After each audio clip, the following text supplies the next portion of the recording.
बिस्मिल्लाहिर्रहमानिर्रहीम। अस्सलामुअलैकुम फ्रेंड्स, कैसे हो आप सब लोग। उम्मीद करती हूँ आप सब ठीक होंगे। अल्हम्दुलिल्लाह हम भी यहाँ पे खैरियत से हैं और दुआ है कि अल्लाह हम सब को अपने हिफ्ज़ व अमान में रखे और सेहत और आफियत के साथ रखे। मैं यहाँ पे बना रही हूँ खिचड़ी, इंस्टेंट शामी और मीठा सालन। खिचड़ी और मीठा सालन की रेसिपी ऑलरेडी मैंने शेयर की हुई है अपने व्लॉग्स में, बस इंस्टेंट शामी की रेसिपी आप लोगों के साथ यहाँ पे शेयर करूँगी। तो मैंने सोचा खिचड़ी बनाते बनाते क्यों ना आप लोगों के साथ अपने 2024 के गोल्स भी शेयर करूं। चलिए बताती हूं। पहला तो मैंने सोचा है कि क्यों ना नमाज़ों की पाबंदी की जाए। ऑफ कोर्स ये बोलने की बात नहीं है, हम लोगों को नमाज़ों की पाबंद करनी ही चाहिए क्योंकि ये फ़र्ज़ है हम लोगों पे। लेकिन मुझे लगा कि आप लोगों के साथ थोड़ा सा शेयर करूं। कई बार ऐसा हो जाता है कि हम लोग ठीक से 5 वक्त की नमाज वक्त पे नहीं पढ़ पाते। कभी कभार 4 वक्त की पढ़ते हैं, कभी कभार 3 वक्त की पढ़ते हैं, और अगर 5 वक्त की पढ़ भी लेना तो वक्त पे नहीं पढ़ते। तो मैंने इस बार रेजोल्यूशन लिया है कि हम लोग 5 वक्त की नमाज टाइम पे पढ़ेंगे। एंड मैंने कई सारे लोगों को देखा है कि नमाज़ पढ़ने में इतनी आलसी करते हैं कि नमाज को पढ़ते ही नहीं। अगर आप लोगों के साथ भी ऐसा ही मसला है तो कम से कम आप लोग इतना कीजिए कि फ़र्ज़ नमाज़ों की पाबंदी करना शुरू कीजिए। अगर आप लोग सुन्नत नफिल नहीं पढ़ पाते तो कोई बात नहीं, कम से कम फ़र्ज़ की पाबंदी कीजिए। धीरे धीरे सुन्नत और नफिल भी आप लोग पढ़ने लगोगे। यहाँ पे मैं इंस्टेंट शामी की रेसिपी शेयर करती हूँ एंड इसके बाद अपने दूसरे गोल्स के बारे में बताती हूँ। तो शामी में हमेशा झटपट अगर मुझे बनाने का मन करे तो मैं इसी रेसिपी को फॉलो करती हूँ। यहाँ पे कीमे को मैंने धोकर ले लिया था, उसके ऊपर जिंजर गार्लिक पेस्ट, हल्दी, मिर्च, धनिया का पाउडर, नमक डाल दिया। उसके ऊपर मैंने चिकन कबाब मसाला डाला हुआ है, अगर आपके पास नहीं है तो ग्रेवी मसाला भी डाल सकते हो। उसके ऊपर कॉर्नफ्लोर पाउडर, थोड़ा सा रेड फूड कलर डाल रही हूँ विच इज़ कम्प्लीटली ऑप्शनल। इसके ऊपर थोड़ी सी कटी हुई धनिया डाल रही हूँ एंड थोड़ा सा विनेगर। आप लोग विनेगर की जगह लेमन जूस को भी डाल सकते हो। कॉर्नफ्लोर डालना बहुत ही ज़्यादा ज़रूरी है। रेड फूड कलर को मैंने ऑप्शनल कहा है। इसको आप मैरिनेट होने के लिए 10 से 15 मिनट के लिए छोड़ दें एंड इसको राउंड टिक्कियों का शेप देकर शैलो फ्राई कर लें। अगर आप इसको शीख कबाब का शेप भी देना चाहते हो तो दे सकते हो। चलिए मैं अपने दूसरे गोल के बारे में बताती हूँ। मेरा दूसरा गोल है बच्चों की तरबियत। मुझे लगता है कि बाप से ज़्यादा बच्चों की तरबियत जो है वो माँ बेटर करती है, क्योंकि बच्चे ज़्यादा से ज़्यादा वक्त जो है माँ के साथ गुजारते हैं। अगर माँ ही ठीक तरीके से कुछ सीख नहीं पाएगी तो अपने बच्चों को क्या तरबियत देगी। आप लोग देखिए, हम लोग यूजुअली फ़ोन इस्तेमाल करते हैं और अपने बच्चों को बोलते हैं कि फ़ोन मत देखो मत देखो मत देखो। बच्चे क्या आप लोगों को लगता है कि हमारी बात सुनेंगे? जब आप लोग फ़ोन को कम देखेंगे तो ही वो लोग भी कम देखेंगे।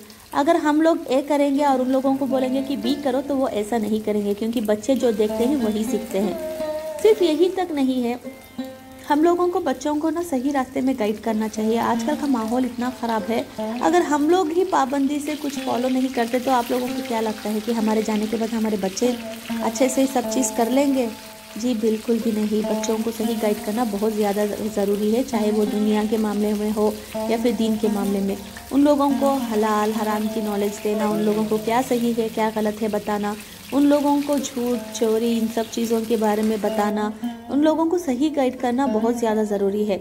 अगर आप लोगों की बेटियां हैं तो इतनी कोशिश कीजिए कि बेटियों को इतनी नॉलेज दें कि कम से कम आपके मरने के बाद आपकी मैयत को वो गुस्ल करवाएं। अगर आपके बेटे हैं तो इतनी नॉलेज दीजिए कि आपकी जनाजे की नमाज आपके बेटे पढ़ाएं। एंड इतना ही नहीं बल्कि दीन के साथ साथ बच्चों को दुनियावी नॉलेज भी दीजिए कि बाहर की दुनिया कैसी है और उसके साथ उनको कैसे हैंडल करना चाहिए सब कुछ। तीसरा मेरा गोल है कि फाइनेंशियल इंडिपेंडेंट होना। ऐसा नहीं है कि हस्बैंड कमाते नहीं या फिर उनकी कमाई बस नहीं पड़ती। मुझे लगता है कि हर इंसान में कोई ना कोई टैलेंट होता है एंड इंसान को उस टैलेंट को समझकर आगे बढ़ना चाहिए। आप लोगों ने देखा होगा कि बहुत सारे बिजनेसमैन ऐसे होते हैं जो अरबपति होते हैं, लेकिन फिर भी उनकी वाइफ भी पीछे नहीं हटती। वो लोग भी कुछ ना कुछ करते रहते हैं क्योंकि उन लोगों को अपनी लाइफ को क्वालिटी का लाइफ बनाना है। मैंने ना बहुत सारी ऐसी लेडीज़ को देखा है जो बहुत ज़्यादा टैलेंटेड होती है, लेकिन शादी के बाद ना एकदम से थम जाती हैं। पता नहीं क्यों, क्या हो जाता है। ऐसा नहीं है कि शादी के बाद ज़िंदगी इंसान की ख़त्म हो जाती है। मुझे लगता है कि अपनी वीकनेसेस को ना अपनी ताकत बनानी चाहिए। अगर आप शादी के बाद कुछ ज़्यादा कर नहीं पाते तो कम से कम ट्यूशन चला ले घर पे। अगर आप ट्यूशन नहीं चला सकते और आप लोगों को कुकिंग पसंद है तो आप कैटरिंग का बिजनेस स्टार्ट कर सकते हो। बाहर वालों के साथ नहीं, कम से कम अपने घर वालों को बता दीजिए कि मैं खाना बनाती हूँ एंड कैटरिंग का भी बिजनेस चलाने का सोचा है। 1 से 5 किलो तक मैं कुछ भी बना सकती हूँ, आप लोगों को चाहिए तो एक दिन पहले ऑर्डर दे दीजिए। देखिएगा कि धीरे धीरे आप लोगों को ऑर्डर्स आने लगेंगे और आप ऐसे फाइनेंशियली इंडिपेंडेंट हो सकोगे। अगर ऐसा नहीं है, ये भी नहीं कर सकते, तो कम से कम अपनी नॉलेज को तेज कीजिए। अगर आप लोगों को कुछ सीखना हो तो ऑनलाइन बहुत सारे कोर्सेस हैं, आप लोग अपनी नॉलेज बढ़ाइए। आप लोग अगर बाहर जाके काम करना चाहते हो तो ऐसे ही अपनी डिग्री लेकर नहीं जा सकते। डिग्री के साथ साथ बहुत सारे कोर्सेस अगर आप करके रखोगे ना तो आप लोगों को पहली प्रायोरिटी मिलेगी। तो कोशिश कीजिए कि आप नए नए कोर्सेस सीखें। आप तो जानते हो कि फ़ोन आजकल इतना ज़्यादा अवेलेबल है। ऑनलाइन यूट्यूब पे इतने सारे क्लासेस मिल जाते हैं, बहुत सारे कोचिंग के क्लासेस मिलते हैं। तो कोशिश कीजिए कि आप कुछ ना कुछ सीखें और आप लोग अपनी लाइफ में अपग्रेड हों। ऐसा नहीं होना चाहिए कि हाँ, बहुत सारी लेडीज़ को मैंने देखा है कि बहाने बनाती हैं बहुत बढ़िया तरीके से। बोलते हैं कि मैं नहीं कर सकती, ऐसा नहीं हो पाता, टाइम नहीं है। मुझे समझ में नहीं आता कि ऐसा क्यों कहते हैं कि टाइम नहीं है। हर इंसान के पास 24 घंटे होते हैं। अल्लाह ने डिस्ट्रीब्यूट पार्शियली नहीं किया है कि इसको 24 घंटे दूंगा उसको 12 घंटे, ऐसा नहीं है। हर इंसान के पास 24 घंटे होते हैं, तो उसका सही से इस्तेमाल कीजिए। अगर आप लोग रात में या दिन में आप लोग टाइम नहीं निकाल पाते तो ठीक है, फजर के बाद टाइम निकाला कीजिए।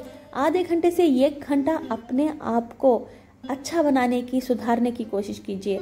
अगर आप लोगों के पास फजर में टाइम नहीं है तो ठीक है, रात में 1 घंटा आप लोग अपने आप पे दीजिए, अपने आप पे ध्यान दीजिए और अपने आप को बेटर बनाने की कोशिश कीजिए।